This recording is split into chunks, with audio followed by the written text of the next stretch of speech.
આજે જેએમબે ગ્રુપ દ્વારા ભાઈ શ્રી ભી અને ભાઈ શ્રી તેજસે આ એક સન્માન કરવાનો કાર્યક્રમ અહીંયા યોજ્યો છે. એમાં નડિયાદના ઘણા બધા પ્રતિષ્ઠિત વ્યક્તિઓ, કાઉન્સિલરશ્રીઓ અહીંયા ઉપસ્થિત છે. સાથે ખાસ વિશેષ આપણા મેમ્બર ઓફ પાર્લામેન્ટ અને આ જિલ્લાની અંદર ચૂંટાતા આવતા એવા એમપી શ્રી આપણી વચ્ચે દેવુસિંહજી ચૌહાણ પણ ઉપસ્થિત છે. અહીંયા શહેર ભાજપની ટીમ પણ છે અને સૌ આગેવાનો પણ છે. ત્યારે આજે ખાસ કરીને આ જે સન્માનનો કાર્યક્રમ છે, એ સન્માન તો મારું સન્માન ના કહેવાય, સન્માન તમારા બધાનું સન્માન. આજે 5/5/85 હું પહેલું ઇલેક્શન મ્યુનિસિપાલિટીનું લડ્યો હતો અને ત્યારથી આ સેવાકીય પ્રવૃત્તિમાં સતત હું જોડેલો છું. અને વચ્ચે મને મ્યુનિસિપાલિટીનો પ્રેસિડેન્ટ પણ બનવાનું મળ્યું. ત્યાર પછી 98થી હું ધારાસભ્ય તરીકે ચૂંટાયો અને સતત 6 વખત ચૂંટાયો. એમાં ચીફ વ્હીપ તરીકે 12 વર્ષ રહ્યો. એ મારો સૌથી લાંબો ટેન્યો છે. અને એની અંદર ખાસ તો મને આનંદ એ વાતનો છે કે મોદી સાહેબ સાથે મને કામ કરવાનો અવસર મળ્યો ને એમાંથી શીખવાનું, જાણવાનું અને જે જિજ્ઞાસાથી કામ કર્યું એ સતત ચાલુ રહ્યું. અને બીજી એક વાત એ પણ હતી, હોદ્દો આવે કે ના આવે, હોદ્દો મળે કે ના મળે, પણ સતત પ્રજાના કામ કરતા રહેવાનું ને પ્રજાની વચ્ચે રહેવાનું, એ સતત અવિરતપણે ચાલુ રાખ્યું. કારણ કે ભારતીય જનતા પાર્ટીની અંદર ડિસિપ્લિન ખૂબ મહત્ત્વની હોય છે. એટલે તમે જેટલી સારી ડિસિપ્લિન રાખો એટલી ઉપર તમારી ગણતરી થતી હોય છે. અને આ આપણે તો પ્રજાના કામ માટે ચૂંટાઈએ છીએ. એટલે પ્રજાના કામ માટે જ્યારે ચૂંટાતા હોય ત્યારે અવશ્ય યાદ રાખવું કે આપણે જમીન ઉપર ચાલવું. કોઈ પણ હોદ્દો આવે કે ના આવે, પણ લોકોના કામ માટે આપણે ચૂંટાતા હોઈએ. એટલે આપણે એ જ પ્રમાણે બિલકુલ જમીન ઉપર ચાલવું અને લોકોને મુશ્કેલી ના પડે, લોકોને અડચણરૂપ ના બનવું. અડચણરૂપ બનીએ ને એ તો સૌથી ખરાબ વસ્તુ છે. એટલે કોઈને અડચણરૂપ ના બનવું અને એ નીતિથી આપણે ચાલીએ તો હું માનું છું કે અમે આમાં બંને એવા છીએ કે એમને વચ્ચે એક વખત ગેપ પાર્લામેન્ટમાં પડી, પણ તોય ધારાસભ્ય તરીકે જે ચૂંટાયા ત્યારથી અત્યાર સુધી સતત ત્યાર પછી એમપી તરીકે ચૂંટાયા. તો આ બધું ગ્રાસરૂટ લેવલ ઉપર અને લોકોના કામોની વાચા આપવાનું. કારણ કે આખરે તો આપણે લોકો માટે જ છીએ. એટલે એ જે કંઈ કામ લઈને આવે એનો પોઝિટિવ ઉકેલ કેવી રીતના લાવવો. કારણ કે ઘણી વખત કામ એવું પણ હોય, અટપટું હોય, ગૂંચવાડાવાળું હોય, ના પણ થાય એવું હોય. સરકારના નિયમો, નોર્મ્સ છે, એ નોર્મ્સ પ્રમાણે ના પણ હોય, છતાં પણ કંઈક રસ્તો નીકળતો હોય તેને મદદરૂપ થવું. અને સામાન્ય રીતે જ્યારથી મેં શરૂઆત કરી હતી 85 પહેલાં 80થી હું આમ સક્રિય હતો, ત્યારથી પહેલાં લોકોના ફેરા ધક્કા જ ખાતો હતો. અને ગાડી એવી જ હતી કે એમ્બ્યુલન્સનું કામ થતું હતું. વોઇસર ત્યાર પછી પહેલાં મહિન્દ્રની ગાડી હતી અને આ નેશનલ હાઈવે હતો. એ નેશનલ હાઈવે પર બહુ જ એક્સિડન્ટો થતા હતા. તો ફોન આવે તો તાત્કાલિક પહોંચી જવું, એને સિવિલમાં એડમિટ કરવો, એને યોગ્ય સારવાર મળે એવું કરવું, કાં બીજી હોસ્પિટલમાં આગળ લઈ જવો પડે મોટી તો એ લઈ જાઓ. આ બધું કામથી અમે શરૂઆત કરેલી. એટલે નિસ્વાર્થ ભાવે સેવા કરવાની, આ પહેલો મંત્ર છે. નવી જનરેશનને કદાચ નહીં ખબર હોય, પણ હું મારા કુટુંબનો ખૂબ મોટો આભાર માનું.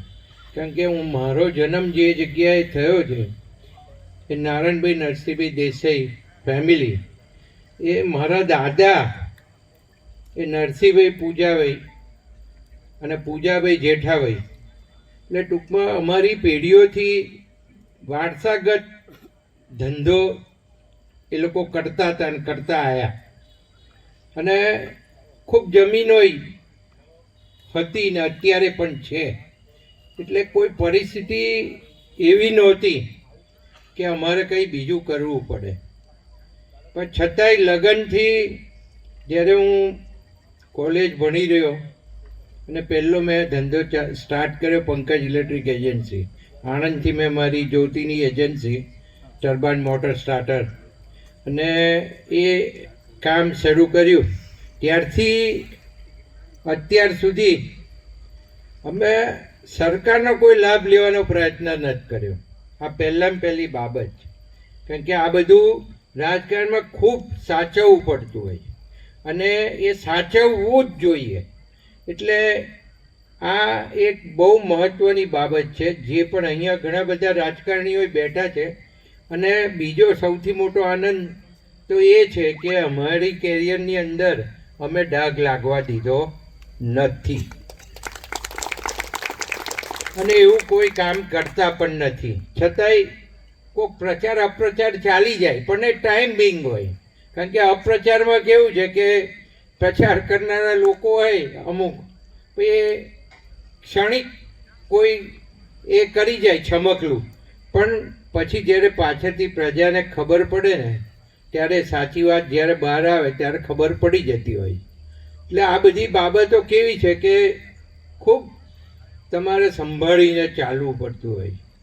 અને મેં હંમેશા અમારા કુટુંબનું નામ ઊંચું રહે એના માટેના જ પ્રયત્નો હતા. એટલે હું જ્યારે રાજકારણમાં આવ્યો, પહેલાં હું જઈ શકતો હતો અમેરિકા, પણ હું નથી ગયો. અમારું ફેમિલી બધું ફોરેન જ છે. પણ અહીંયા જે મેં પ્રોપર્ટી કહી એ બધી બાપ દાદાની પ્રોપર્ટીઓ હતી, એટલે એ પણ સાચવવી પડે. એટલે એક જણે ફરજિયાત રહેવાનું જ હતું. અને દાદાએ બાએ મારા, ખાસ તો મારા ગરડાબા હરિબા, જેમની જોડે હું ખૂબ મોટો થયો ત્યાં સુધી સૂઈ જતો હતો, એમણે મને એક જ વાત શીખવાડેલી કે જો ભાઈ તારા દાદાએ ઘણું બધું મૂક્યું છે અને તારે આ બધા તો ગતા રહ્યા, પણ તારે ઘરની સેવા, તારે લોકોની સેવા કરવાની છે. એટલે તારે આ ફરજ બજાવવાની છે.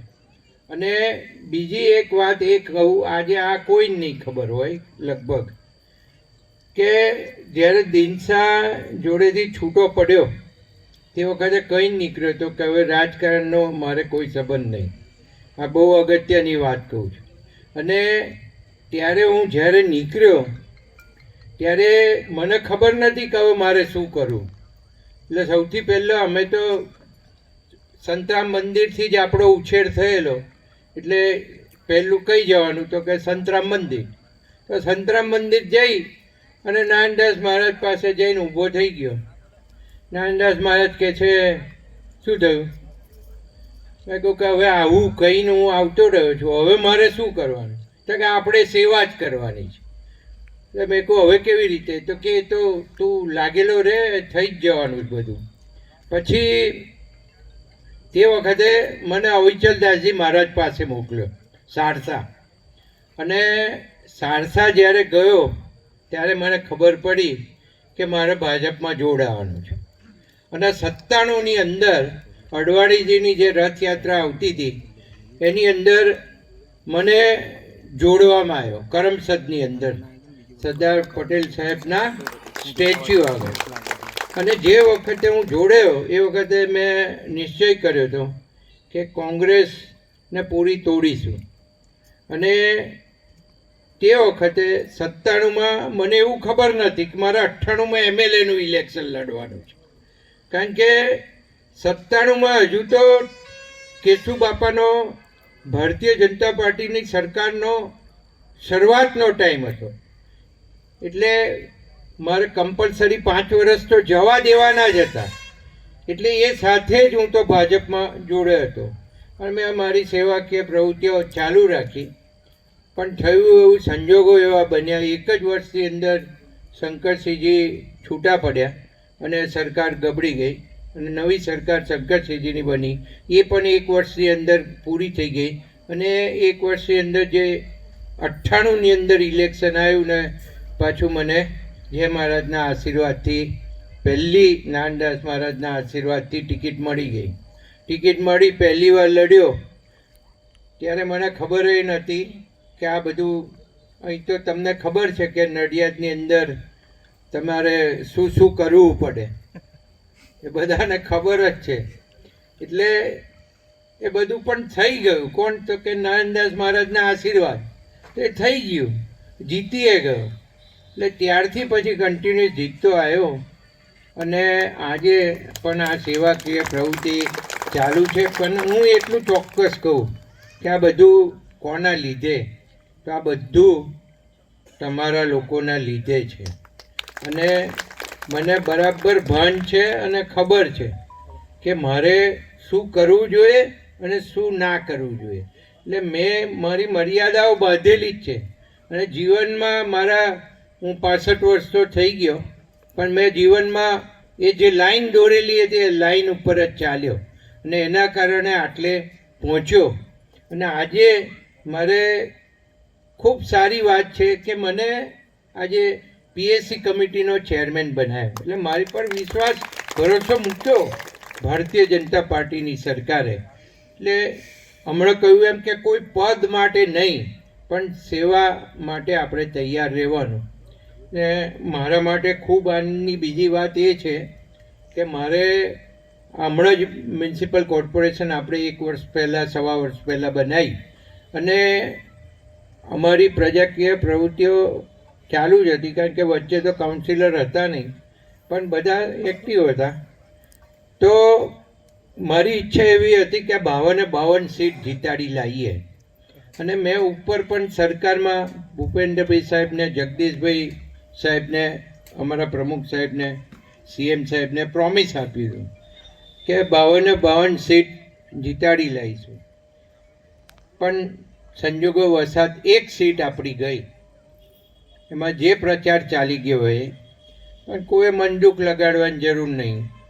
અમે નવેસરથી એ મહેનત કરશે. 51મું કમળ, 52મું કમળ આપણું, અને નવેસરથી મહેનત કરીને ફરી વખત આવશે.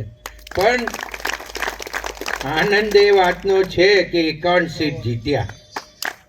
જો 52 જીત્યા હોત તો આપણે આખા ગુજરાતમાં 3જા સ્થાને હોત અને ત્રીજો નંબર લેવો જ તો આપણે. એટલે પહેલાં, બીજા, ત્રીજામાં આપણે આવી જ ગયા હોત. પણ હું કહેતો તોય ખરો કે ભાઈ 4 કમળ, હું કોઈ નામ જ નથી બોલ્યો. આજે કંજરીનું ઇલેક્શન હોય, જિલ્લા પંચાયતનું હોય, તાલુકા પંચાયતનું હોય કે આપણા નડિયાદ મ્યુનિસિપાલિટીના 13 વોર્ડ હોય, એમાં કોઈનું નામ નહીં બોલ્યો. હું જઈ ગયો તો મેં એક જ પ્રચાર કર્યો કે 4 કમળને મત આપજો, 4 બટન કમળના દબાવજો અને નીચે પીળું બટન દબાવજો. અને એ રીતે પ્રજાએ જે વિશ્વાસ મૂકી અને આ 51 કમળ જીતાડીને મોકલ્યા, એ બદલ હું પ્રજાનો ખૂબ ખૂબ આભાર માનું. કારણ કે હવે જાહેર સમારંભો આ 13 વોર્ડવાળા એમની રીતના ગોઠવશે. પણ આજે મને મોકો આપ્યો એ જય અંબે કંપનીએ, કોર્પોરેશને મને જે મોકો આપ્યો, ને આમ તો હું ના પાડતો હતો, પણ એમની લાગણી હતી અને એ લાગણીને મારે માન આપવું એ પણ મારી ફરજની ભાગ છે. એટલે મેં એમને હા પાડી અને હા પાડીને આજે તમે આટલી મોટી સંખ્યામાં અહીંયા ઉપસ્થિત છો એ બદલ તમારો ખૂબ ખૂબ આભાર માનું છું. અને સાથે સાથે જય અંબે કોર્પોરેશનના સૌ ભાગીદારો, હોદ્દેદારો અને કર્મચારીઓનો ખૂબ ખૂબ આભાર માનું છું. આવીને આવી રીતે આપણે આગળ હજુ વધવાનું છે, વધતા રહીશું.